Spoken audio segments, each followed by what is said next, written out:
मुसुडी साहेबांना मी आज पहिल्यांदा भेटलो. मी तुमचा फॅन झालो. कारण ज्या राज्यात राहतो त्या राज्याबद्दल तिथल्या भाषेबद्दल आदर असलाच पाहिजे. तुम्ही ज्या राज्यात जाता, ज्या राज्यात पैसे कमवता, श्रीमंत होता, आणि त्यावेळेला त्या राज्याची वेळ येते, त्या राज्याच्या भाषेची वेळ येते, त्यावेळेला तुम्ही डोळे दाखवता. हे योग्य नाही. त्यामुळे हा माणूस इथं वाढला, मोठा झाला आणि आज त्याचं अख्खं भाषण हे मराठी भाषा आणि छत्रपती शिवाजी महाराजांचा जय जयकार याच्या भोवती होता.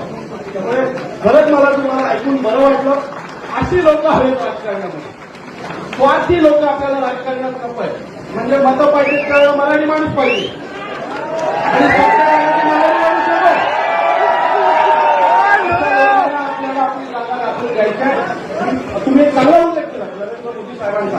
आम्हाला खूप प्रेम असलेला माणूस आहे नरेंद्र मोदी साहेब. नरेंद्र मोदी साहेबांनी ज्यावेळेला उज्ज्वल निकम साहेबांना फोन केला त्यावेळेला मी मराठीत बोलू की हिंदीमध्ये बोलू, आणि त्याच्यानंतर त्यांचं पूर्ण भाषण जे काय संवाद होता तो मराठीत होता.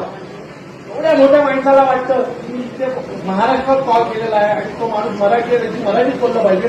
तुम्ही इथे व्यवसाय करताय आणि तुम्हाला लाज वाटते मराठी बोलायची.